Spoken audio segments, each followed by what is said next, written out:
Nós estamos diante do Senhor, neste local, reunidos para engrandecê-lo, para buscá-lo e também sermos encorajados por Ele. Amém? Vamos abrir nossas Bíblias no livro dos Atos dos Apóstolos, capítulo 11. Nós vamos ler todo este capítulo, do 1 ao 30. O texto que o Senhor separa para o nosso encorajamento nesta noite de culto ao Senhor. Então, Atos 11, de 1 a 30. Acharam um texto? Amém? Leiamos a palavra de Deus com fé. Os apóstolos e os irmãos de toda a Judéia ouviram falar que os gentios também haviam recebido a palavra de Deus. Assim, quando Pedro subiu a Jerusalém, os que eram do partido dos circuncisos o criticavam, dizendo: "Você entrou na casa de homens incircuncisos e comeu com eles." Pedro então começou a explicar-lhes exatamente como tudo havia acontecido. Eu estava na cidade de Jope orando. Caindo em êxtase, tive uma visão. Vi algo parecido com um grande lençol sendo baixado do céu, preso pelas 4 pontas, e que vinha até o lugar onde eu estava. Olhei para dentro dele e notei que havia ali quadrúpedes da terra, animais selvagens, répteis e aves do céu. Então ouvi uma voz que me dizia: "Levante-se, Pedro, mate e coma." Eu respondi: "De modo nenhum, Senhor. Nunca entrou em minha boca algo impuro ou imundo." A voz falou do céu segunda vez: "Não chame impuro ao que Deus purificou." Isso aconteceu 3 vezes, e então tudo foi recolhido ao céu. Na mesma hora chegaram à casa em que eu estava hospedado 3 homens que me haviam sido enviados de Cesareia. O Espírito me disse que não hesitasse em ir com eles. Estes 6 irmãos também foram comigo, e entramos na casa de um certo homem. Ele nos contou como um anjo lhe tinha aparecido em casa e dissera: "Mande buscar em Jope a Simão, chamado Pedro. Ele lhe trará uma mensagem por meio da qual serão salvos você e todos os da sua casa." Quando comecei a falar, o Espírito Santo desceu sobre eles, como sobre nós no princípio. Então me lembrei do que disse o Senhor, do que o Senhor tinha dito: "João batizou com água, mas vocês serão batizados com o Espírito Santo." Se, pois, Deus lhes deu o mesmo dom que nos tinha dado quando cremos no Senhor Jesus Cristo, quem era eu para pensar em opor-me a Deus?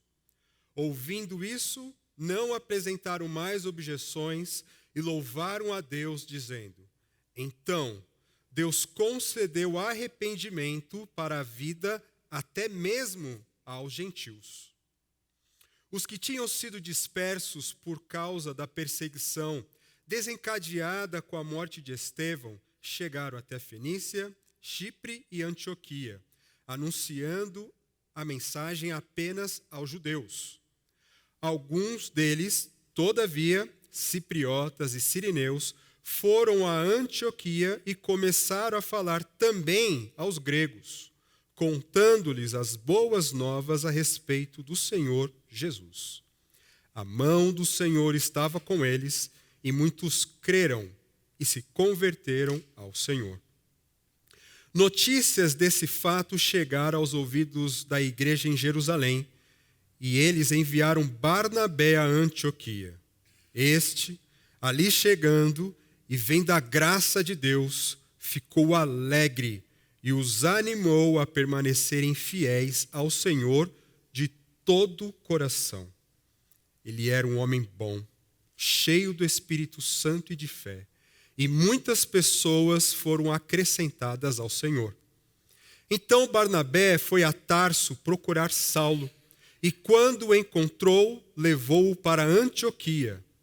Assim, durante um ano inteiro, Barnabé e Saulo se reuniram com a igreja e ensinaram a muitos.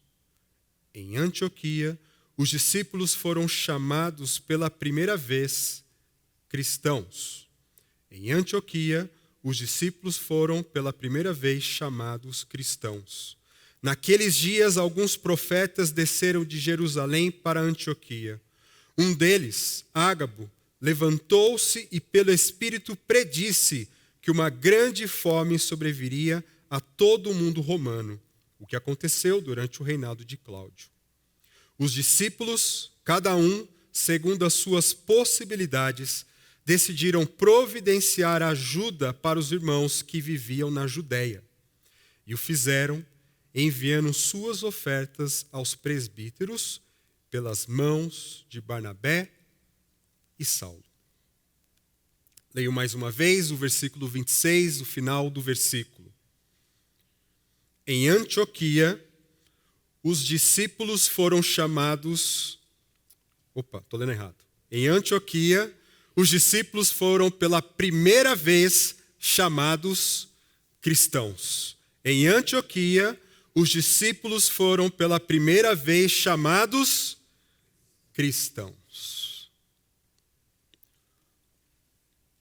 Conta-se a história que o grande conquistador Alexandre Magno, ou Alexandre o Grande, foi informado que um dos seus soldados estava com muito pavor, com muito medo de guerrear, porque a informação que chegou ao exército é que o exército inimigo era 3 vezes maior que o exército de Alexandre Magno. Alexandre Magno pediu para falar com esse soldado e a primeira pergunta que ele faz para ele é: soldado, qual é o seu nome? Senhor, meu nome é Alexandre. Como? Senhor, meu nome é Alexandre. E ele fala: soldado, agora você muda a sua atitude, ou agora você muda o seu nome. Ou você muda a sua atitude, ou você muda o seu nome. Qual é o teu nome? Qual é o meu nome? O nosso nome, pela graça de Deus, é cristão. Eu sou cristão. Quem está em Cristo é cristã. Este é o nosso nome. O significado que hoje se dá para o nome cristão nos nossos dias está muito mais associado com alguém que julga pertencer a uma religião cristã, denominada cristã, do que uma pessoa que teve um encontro pessoal com Jesus. As pessoas se chamam cristãs, não estão preocupadas com seu compromisso, com seu comportamento, com a sua conduta, e muitos que se dizem cristãos ainda têm um proceder vergonhoso, reprovado, que não é jus a este belo nome cristão. A primeira vez que os discípulos de Jesus foram chamados assim foi na cidade de Antioquia. O termo cristão, o nome cristão, significa aquele que pertence a Cristo, aqueles que são leais a Cristo, aqueles que são do partido de Cristo, aqueles que seguem a Cristo. Provavelmente, a primeira vez que o termo foi colocado foi um termo pejorativo. Era um motivo de sarro. Olha lá o cristão. Mas todo aquele que anda com Jesus jamais se envergonhará de estar associado com Ele. Aquilo que era motivo de sarro, agora é motivo de glória e de orgulho. Tanto que é um motivo de glória que Eusébio, um dos primeiros historiadores da nossa fé, da igreja, citando um mártir chamado Sanctus, quando ele era torturado, quando ele era insultado, provocado a negar a Cristo, ele repetidamente dizia: eu sou cristão, eu sou cristão. e disse assim até o seu último suspiro. Diante disso, nessa noite eu quero encorajá-los na força do Espírito Santo, no poder da palavra de Deus, a vestirmos essa camisa, a assumirmos mais este nome em nosso viver. Então nós vamos ver 3 qualidades desses discípulos em Atos 11, que fizeram eles serem chamados de cristãos. A primeira qualidade é do acolhimento. Do acolhimento. A primeira coisa que nós observamos dos discípulos de Jesus é que deve ter impressionado a população de Antioquia que eles eram pessoas que eram acolhedoras. Elas tinham seus braços abertos para receber pessoas diferentes. Pessoas de outros povos, pessoas de outras raças. A fé que eles proclamavam era para todos. Todos. Essa diversidade, ela impressionava o mundo antigo. Mas não se enganem, meus irmãos, não se enganem, achando que nunca houve uma necessidade de alguns ajustes internos na igreja de Cristo. Em Atos capítulo 6 tem um problema. No momento de divisão da cesta básica ali na igreja, as pessoas que eram colocadas de lado eram as pessoas de fala grega. Elas eram a última a receber se tinham para receber. O problema é colocado diante dos apóstolos. Os apóstolos falam assim, olha, nós vamos deixar o ministério da oração e da palavra, não podemos fazer isso. Mas dentre vocês, escolham pessoas cheias do Espírito Santo, de boa reputação, e que elas cuidem disso. Então escolheram lá 7 pessoas de origem gregas, e elas são escolhidas para servir as mesas ali. Um ajuste. O outro ajuste acontece com o apóstolo Pedro. No capítulo 10, ele está em Jope e acontece esse fato que é narrado mais uma vez aqui no capítulo 11. Pedro, ele passou por uma experiência marcante na sua vida. Nós precisamos lembrar que Pedro, ele foi convencido pelo próprio Deus de que a fé cristã era também para todos os povos, raças, e não apenas para os judeus. Os gentios, eles eram pessoas desprezadas pelos judeus. Por quê? Porque os judeus eram um povo separado por Deus, era um povo santificado para proclamar e viver debaixo das bênçãos e promessas de Deus. Mas os gentios viviam de uma maneira totalmente depravada. Depravada. Eles usavam seus corpos, a sua vida para fazer aquilo que era reprovável. Então, um judeu não podia conversar, não podia entrar na casa de um gentio. Deus fez algo com Pedro para que ele fosse convencido do contrário disso. Mas ele, quando volta a Jerusalém, esse assunto chega a eles, e ao invés de eles se alegrarem, não todos, mas uma parte ali do partido dos circuncisos, eles começam a interrogar Pedro. Talvez o Pedro chegue falando assim, eu vi a graça de Deus. Eles, calma aí, não quero saber de graça de Deus. Por que você entrou na casa de um gentio, de um impuro? Como que você fez isso? Agora, diante do conselho de Jerusalém e da Judéia, Pedro precisava ser agora instrumento de convencimento para os irmãos. Então Pedro, de boa vontade, ele passa a justificar as suas ações. E como que ele faz isso? O apóstolo Pedro começa a narrar como Deus trabalhou ao mesmo tempo na sua vida e na vida de Cornélio. De como eles deviam se encontrar. Pedro precisava apresentar a Cornélio o evangelho. E Cornélio precisava abrir o coração para a mensagem de Pedro. Ao narrar o acontecimento na ordem cronológica, rico em detalhes, ele cativa a todos a reviverem com ele aquela experiência. Mas essa experiência é uma experiência que Deus produziu. É uma ação de Deus do começo ao fim. E aqui estão 4 pontos marcantes dessa experiência que o apóstolo Pedro teve juntamente com Cornélio. A primeira, a queda das barreiras étnicas. Cornélio, ele era um romano, ele era um gentil. E a visão sobre a queda dessas barreiras veio sobre Pedro. Quando desce o lençol, e tem aqueles animais que são considerados impuros, e ele fala assim: jamais coloquei algo impuro na minha boca. E Deus fala para ele: não diga isso. Não diga que é impuro aquilo que eu santifiquei. E quando ele chega na casa de Cornélio, ele entende a visão é explicada para ele. Segundo, a ordem para seguir os servos. Tanto a queda das barreiras éticas, ela vem dessa visão de Deus, que Deus dá, e a ordem para seguir os servos de Cornélio também vem de Deus.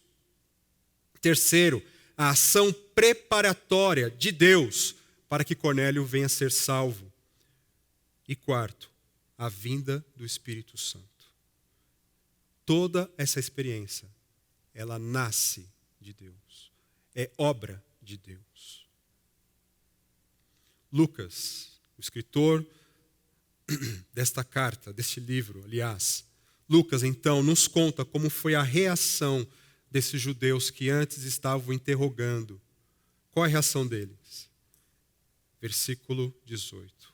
Ao ouvirem isso, pararam de levantar objeções e começaram a louvar a Deus, dizendo: vemos que Deus deu aos gentios o mesmo privilégio de se arrepender e receber a vida eterna.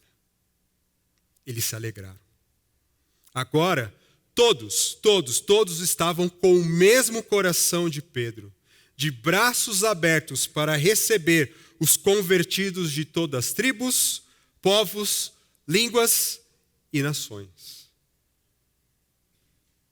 Barreiras foram derrubadas, mas como que eles procederam nesse acolhimento? De que forma eles abrem os seus braços para acolher, para abençoar os novos crentes? Os versículos 22 a 26 nos mostra as atitudes do acolhimento. E a primeira atitude do acolhimento é que oferecem o que tem de melhor para abençoar. A igreja de Jerusalém, quando sabe o que está acontecendo lá em Antioquia, as notícias chegam a eles precisam enviar alguém. E quem eles escolhem? Um apóstolo? Não. Eles escolhem o melhor pastor de Jerusalém. O melhor pastor da igreja. Um homem que tem o nome por José, mas devido à sua qualidade, devido ao seu coração e braços abertos, ele recebe o apelido de Barnabé, que significa filho da consolação. Ou, numa tradução para nós, encorajador. Nossas igrejas precisam de Barnabés. Pessoas que encorajam. Pessoas que buscam fortalecer os irmãos na caminhada da fé. Segunda atitude do acolhimento, alegra-se com o mover de Deus na vida dos outros. Há acolhimento quando você oferece o de melhor para abençoar e quando você se alegra com o mover de Deus na vida dos demais. Barnabé, quando chega a Antioquia, ele viu a graça de Deus. Quando ele vê a ação de Deus naquele povo, o coração dele explode de alegria. E o que ele faz? Vocês precisam permanecer firmes de todo o coração. Versículo 23 tem uma palavra que está aqui na nossa tradução como animou a permanecer. Mas a ideia aqui é de insistência. A mesma palavra é usada quando os demônios que estão ali no Gadareno pedem para sair, pedem para ser, eles insistem a Jesus, mande-nos aos porcos. É a mesma palavra. Por favor, mande-nos aos porcos. Agora, Barnabé encorajando a igreja. Por favor, permaneçam firmes de todo o coração. Terceira atitude do acolhimento. Derrama-se em bondade e amor na vida dos outros. Barnabé, que tem esse nome como encorajador, ele também é qualificado como um homem bom, um homem cheio do Espírito Santo e um homem cheio de fé. ele era o pastor que aquela igreja precisava. Um homem que abraçou, um homem que acolheu, um homem que amou de todo o coração e incentivou aquela igreja a permanecerem firmes, de uma forma insistente, no Senhor. A palavra bom aqui está ligado também a ser uma pessoa bondosa, mas principalmente uma pessoa prestativa, uma pessoa atenciosa para atender cada necessidade. E a quarta atitude do acolhimento: multiplica o trabalho com outras pessoas. Barnabé, na ação do Espírito Santo, incentivando, sendo um homem cheio de Deus, cheio de fé, Deus permite que mais pessoas venham crer no Evangelho. Aquela igreja começa a crescer, a graça começa a se espalhar. E Barnabé começa a olhar e fala assim: esse trabalho é muito grande para mim. Eu preciso buscar alguém para somar, multiplicar esforços para abençoarmos esse povo. E o que ele faz? Ele vai até Tarso, procura Saulo, o apóstolo Paulo, e juntos desce a Antioquia para abençoar, para trazer nutrição, verdadeiro alimento para fortalecer a fé da igreja em Antioquia. E a quinta atitude do acolhimento é que investe tempo com as pessoas para poder discipulá-las. Barnabé e Paulo permaneceram um ano inteiro ensinando a igreja. Discipulado, meus queridos, não é a sala de 3 meses que nós temos aqui. Discipulado é o nosso convívio em comunhão em Cristo. Um abençoando o outro, um cuidando do outro, um amando o outro, um afiando o outro à imagem do Senhor Jesus. O Senhor Jesus me abençoa, eu sou instrumento para abençoar. O Senhor Jesus abençoa vocês, vocês são instrumentos para me abençoar. E assim nós vivemos nesse discipulado. Mas esses irmãos, diante de uma igreja jovem, recém-nascida, foram instrumentos de Deus para dedicarem um ano inteiro de suas vidas para o fortalecimento da igreja. A primeira qualidade do nome cristão é o acolhimento. Se você teve uma experiência com Cristo, o Senhor quer que você, como cristã, como cristão, seja uma pessoa de braços abertos, uma pessoa que acolhe. Nós estamos numa igreja onde boa parte nós conhecemos, mas Deus tem mandado pessoas entrarem em essas portas, sentarem nas nossas cadeiras, e nós precisamos olhar para frente, olhar para o lado, olhar para trás e notarmos pessoas que nós ainda não conhecemos para poder estender os nossos corações, os nossos braços, para que possamos acolher essas pessoas. Nós não podemos ficar indiferentes com as pessoas que Ele tem mandado para a nossa igreja.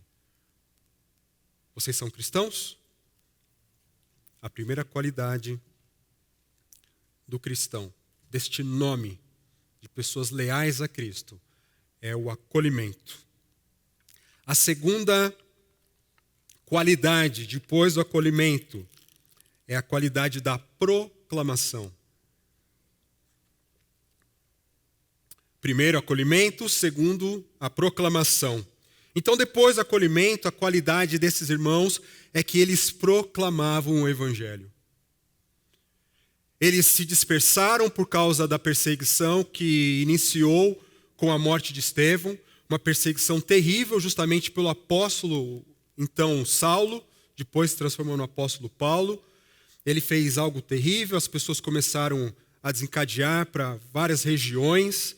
Eles chegaram, se estabeleceram, fizeram os seus negócios e eles, primeiramente, começaram a proclamar o evangelho para os judeus. Mas aqueles que chegaram a Antioquia, diante dos seus relacionamentos, diante dos seus negócios, começaram a proclamar o evangelho também para aqueles de origem grega. Quem eram estes? Os gentios. Os gentios. Os estrangeiros. Talvez um judeu falou assim, aquele comedor de pernil de porco. Aquele homem imundo. A mensagem chegou para eles. E sabe o que aconteceu com eles? O mesmo que aconteceu com Cornélio. Eles se arrependeram, e receberam vida eterna.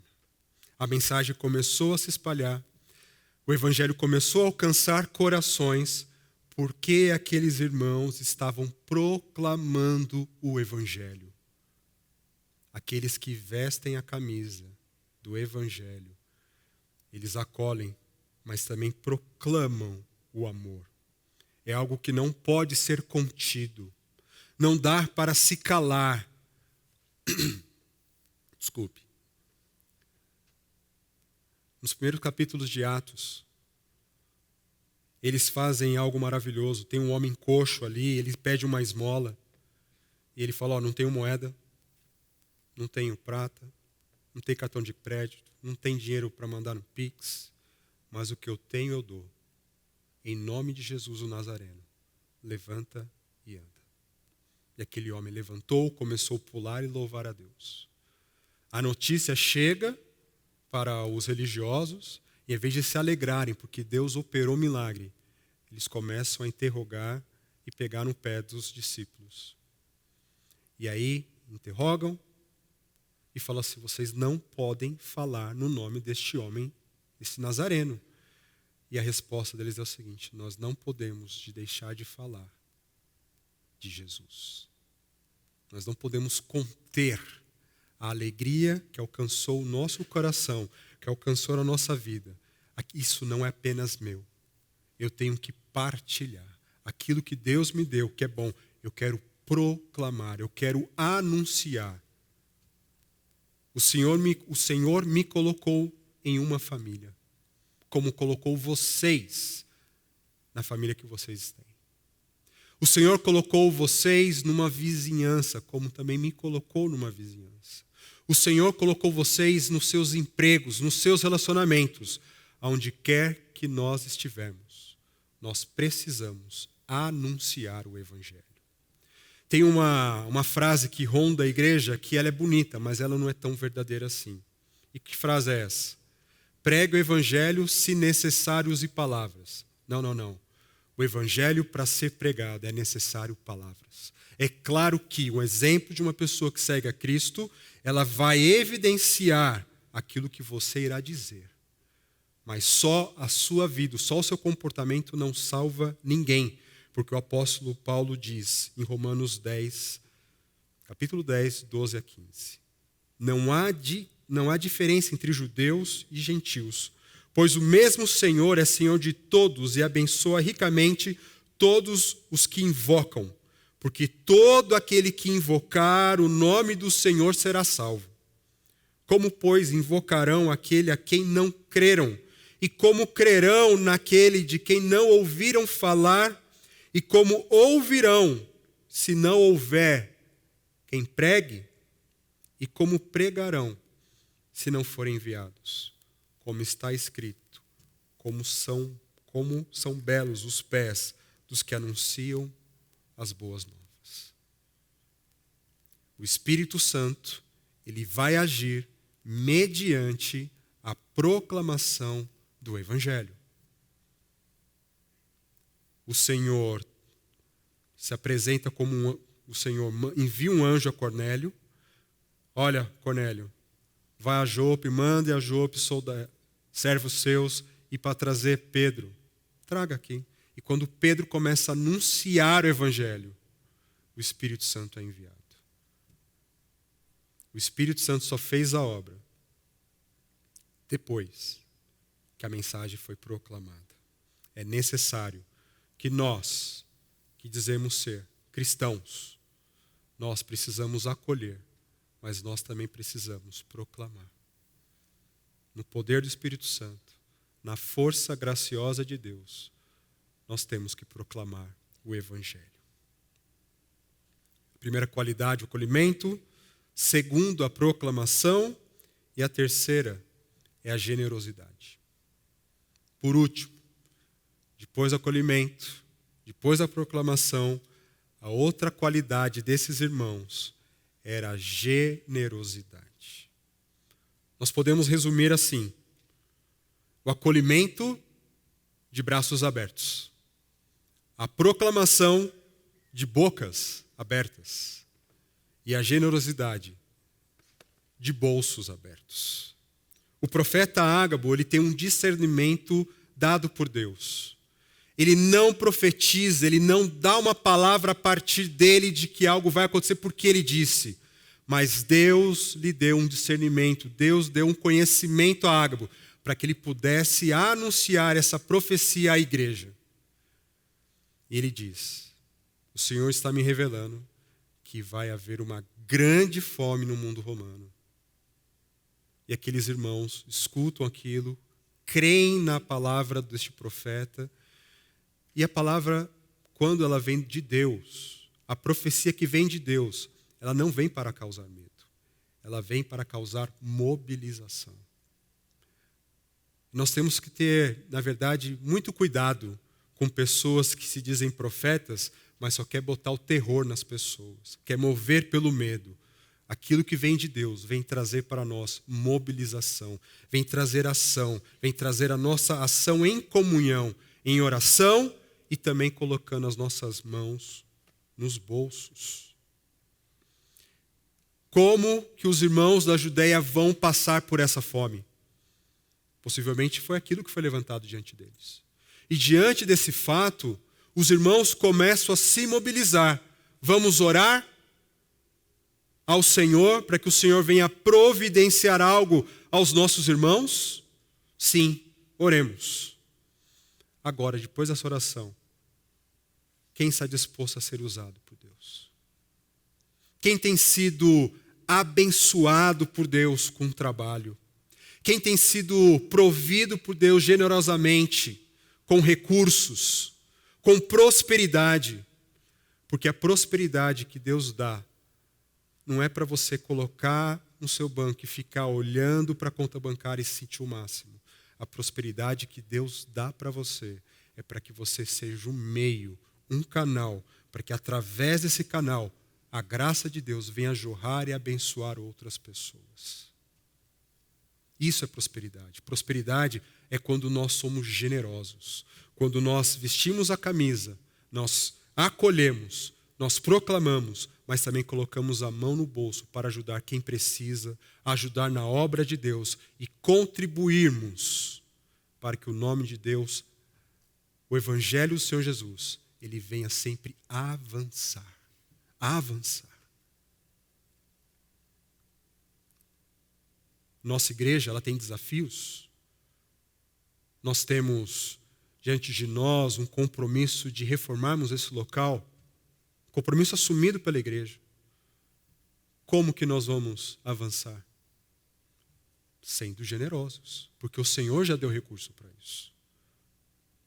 Como que nós vamos manter o orçamento da igreja? Sendo generosos, porque o Senhor já nos abençoou com o nosso trabalho. Como que nós vamos contribuir para a obra missionária? Sendo generosos, porque o Senhor já dispôs a nós recursos. Esses irmãos começaram a se mobilizar para ajudar a igreja de Cristo lá na Judeia, segundo a posse de cada um. Segundo a medida que Deus já abençoou a cada um. E esse princípio é para nós hoje. Para nós hoje.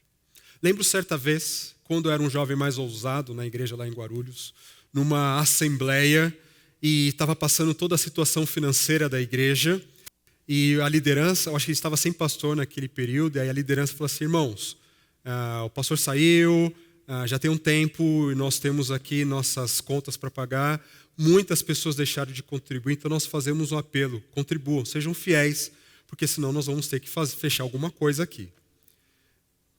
E aí as pessoas começaram a se manifestar: não, olha, vamos fazer isso, vamos orar. E aí teve um irmão que, ao invés de ele ficar calado, ele quis se manifestar.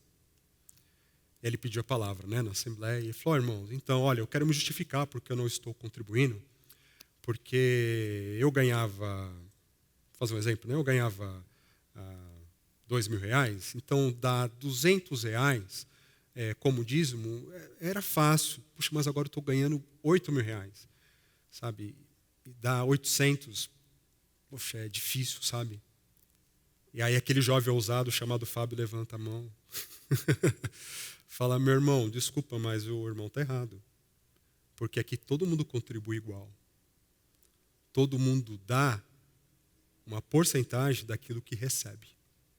Não é o valor. Não, mas eu recebo mais que você. Sim, mas nós contribuímos igual. Esse é o nosso compromisso. Contribuímos iguais. Quando acabou a assembleia, ele falou assim, não, Fábio, eu entendi o que você quis dizer, mas veja só, você não ganha nem o meu dízimo. Eu falei, então, irmão, você era fiel quando ganhava 2.000? Era. Então vamos orar para o irmão perder o emprego e começar a ganhar menos para continuar a ser fiel? A conversa parou ali. Irmãos, eu não tenho constrangimento de falar de dinheiro. Porque a gente não está prometendo nada para ninguém. A gente só está encorajando e buscar encorajar daquilo que o Senhor já tem nos dado. O Senhor já tem nos abençoado. E nós contribuímos com a igreja e nós podemos também contribuir uns com os outros. Se a gente pega aí o nosso envelope e você sabe nessa cidade do irmão, você pode pôr lá anonimamente um valor e abençoar o irmão da igreja. E se você viu a necessidade, é Deus despertando você. Sabe por quê? Se você é despertado, porque você vestiu a camisa de cristão. Você vestiu a camisa de cristão. Terminando. Igreja Batista Celebração. A obra de Deus é autenticada pelo acolhimento, expandida pela proclamação e consolidada pelo sustento generoso. A obra de Deus é autenticada pelo acolhimento, expandida pela proclamação e consolidada pelo sustento generoso. Vamos ler todos juntos? Vamos lá? A obra de Deus, autenticada pelo acolhimento, expandida pela proclamação e consolidada pelo sustento. Agora só os teens. Brincadeira, vamos. O nome cristão foi pela primeira vez aplicado aos discípulos de Jesus, porque eles abriram seus braços, eles abriram suas bocas e abriram seus bolsos. Pela graça e amor de Jesus, nosso Senhor, façamos jus a este nome que Ele nos deu, o nome de cristão. Que o Senhor multiplique graça, misericórdia, paz e amor sobre nós. Amém.